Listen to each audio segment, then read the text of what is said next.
says something as President of the United States, does he call you up and say, Stephen, I'm about to say this and I want your approval? Does he do that? Never. And after the president says something, does he call you up and say, Stephen, was that okay? Are you okay with this? Nope, I have an advisory role. Okay. Now, sometimes, are you Donald Trump's puppet? Not at all. I'm very independently minded. All right, folks, buckle up. I just watched a Senate exchange that every American needs to see, because it's not about left versus right. It's about the Constitution versus chaos. It's about duty over ego, country over career. And yeah, it's about whether the people surrounding a president have the backbone to act when the commander-in-chief can't.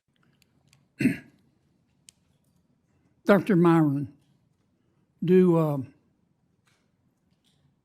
presidents, any president, generally appoint their enemies? Thank you, Senator, for the question. Don't thank me. It just takes up time. I believe that when they nominate them, Do they generally appoint their enemies? they don't believe they are when they're when they're making. Do presidents, any president, generally appoint people that they agree with on social and economic policy? I believe that presidents appoint people whose That's a policies, yes, isn't it? Yes. Because we live in the real world, don't we? Yes. Are you personally responsible for everything President Trump says? No, my role as the chairman of the Before President Trump says something as President of the United States, does he call you up and say, Stephen, I'm about to say this and I want your approval? Does he do that? Never. And after the president says something, does he call you up and say, Stephen, was that okay? Are you okay with this? Nope, I have an advisory role. Okay. Now, sometimes intelligent adults, reasonable people disagree. Is that true? Very often. Is it part of your job description when you disagree with something the president says to call a press conference and say, he's wrong about this and let me explain to you why? Is that part of your job description? Not as CH. Is that part of the job description of any aide that you know of to President Biden? No. How about for President Obama? No. How about for President Clinton? No. We don't live in La La Land, do we? Do we? No. Now, monetary policy is important, and the Fed is in charge of it. But monetary policy is not the only thing that's important. Fiscal policy is important, isn't it? Fiscal policy is extremely important. And I don't care how low the Federal Reserve lowers interest rates. If the United States Congress is profligate in its spending, if it spends money like it's pond water, if it runs up $37 trillion in debt, and deficit spends to the tune of 7% every year, that also has an impact on employment and economic growth and inflation, does it not? Absolutely, and I think people often make a mistake by looking solely at monetary policy when fiscal policy is a huge driver. And in fact, the Federal Reserve can lower short-term rates through the Open Market Committee all you want. But that doesn't necessarily mean that long rates, 10 years and above, are going to go down, does it?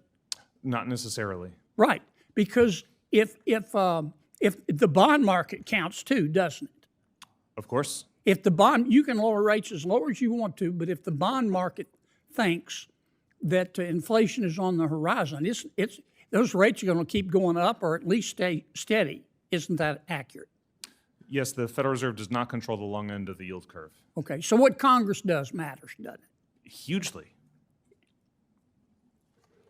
My good friend Senator Warren says, you're Donald Trump's puppet. Are you Donald Trump's puppet? Not at all. I'm very independently minded, as shown by my willingness to stray from consensus and have out-of-consensus views, and I believe that, I will continue to be as independent, in my thinking process, if confirmed.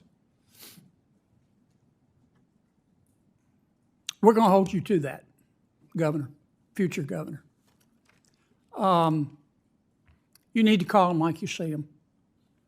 There's nothing wrong with politicians in Washington offering their opinions. You can't stop them. But we need a monetary plan that was put together by something other than vodka and darts. And that's what we had the Federal Reserve for. Now, you're going to get a lot of advice from politicians. I'm not saying they're always wrong. Even a blind chicken finds a mealworm now and then. But you've got to call them like you see them. And ignore, nothing wrong with people giving their advice, but ignore all the rhetoric from all politicians. Will you give me that commitment? I do commit to that. Thank you. Thank you, Mr. Chairman. We heard a senator walk through a hypothetical.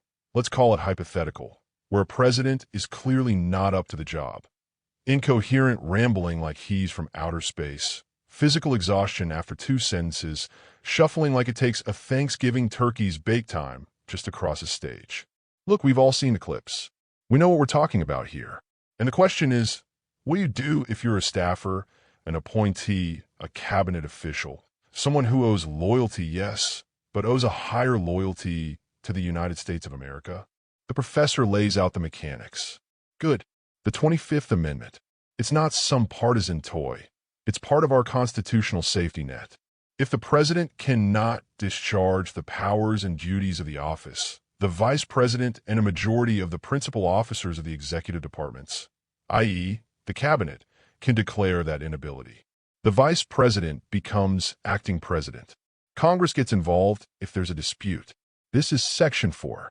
It exists for a reason, not to overturn elections for political gain, but to protect the republic when the executive is literally incapable. Now, you had staffers, people who've served, talking about moral duty. One says start with prayer, then consult others, then, if you can't move the system, resign. Another, Sean Spicer, says follow the chain of command, and if the chain fails, act. And the professor? He's right about this much. You take it through the constitutional channels. You don't do palace coups or Twitter revolutions.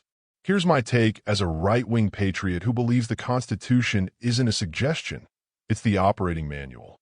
Loyalty to a leader is honorable. Blind loyalty when a leader can't lead is reckless. If you work in the White House and you see clear, repeated signs, note that word, repeated, not one bad day, of incapacity, you have 3 duties. Document and assess. You don't go by vibes or partisan hatred. You build a record. Dates, times, events, briefings missed, incoherent directives, security risks, physical inability to function. Not to humiliate the president. God knows this office deserves dignity, but to serve the truth. Follow the constitutional chain. You take it to the vice president. You take it to the cabinet secretaries. You bring in the White House physician and, where appropriate, independent medical evaluation. Section 4 was written for this. It's serious, it's temporary at first, and it respects due process. If the system stonewalls, if the VP and cabinet won't act in the face of undeniable incapacity, you escalate responsibly. That means resigning rather than enabling. That means testifying when lawfully called. That means going public only when there's no other safe and lawful avenue to alert the nation. Because your oath is to the Constitution, not to a political machine that wants to hang on to power by wheeling a figurehead onto a stage. Let's be honest, this isn't theoretical anymore. The American people can see what they can see. When a president can't get through a press encounter without visible confusion, when the gait is slow, when the sentences trail off, when handlers sprint to the microphone to clarify basic positions on war and peace, this is not okay. We are facing adversaries who salivate at signs of weakness. China, Russia, Iran, terror networks. The nuclear football is not a toy, and deterrence depends on the perception of strength and decisiveness at the very top. And I'm going to say what many are afraid to. The people around an impaired leader often like the arrangement. Gatekeepers get power. Staffers get to run the show. Bureaucrats make consensus decisions with no accountability. That is not self-government. That is a regency without consent. It is fundamentally un-American. To the professor's point, yes, a single staffer's opinion isn't law. But to Mr. Spicer's point, we are Americans first. If you're in that building and you see incapacity, you don't just manage optics and pad out teleprompters. You take action. If you're a cabinet secretary and you're ignoring obvious decline because you fear your party's meltdown or you like your title, shame on you. You're derelict. The Republic is not your PR firm. Let me speak directly to the moral dilemma. Courage isn't free. It may cost you your career. It may invite media smears and character assassination. But if you stand by while the ship of state sails leaderless through hostile waters, history will not remember your talking points. It will remember your failure to act. To everyone in government who still has a spine, if the president is able, great. Support him. Strengthen him. Keep him sharp. If the president is temporarily unable, invoke Section 3 voluntarily. That's what it's there for. He steps aside briefly. The VP steps in.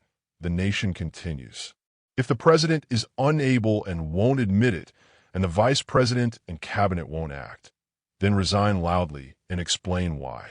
Sunshine is disinfectant. The American people deserve the truth. Now, for those who fear the 25th is a partisan weapon, I agree, it must never become that. We don't remove presidents over policy disagreements or gaffes or age alone. The threshold is inability to discharge the powers and duties.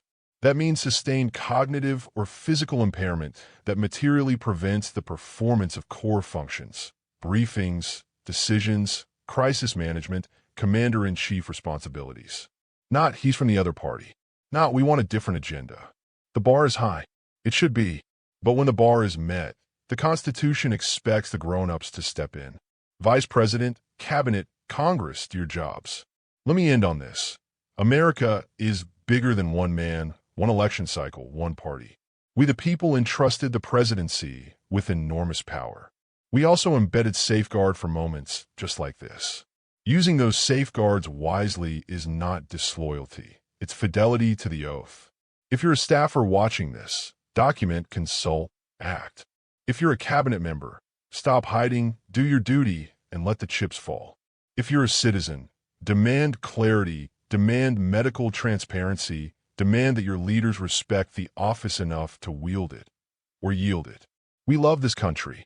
We want a strong America, a safe America, an America that can look Moscow and Beijing Square in the eye and say, not today.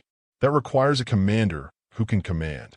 I'm a right-wing patriot, and I'll say it plain, the 25th Amendment is not a conspiracy. It's a constitutional life raft. Pray we don't need it.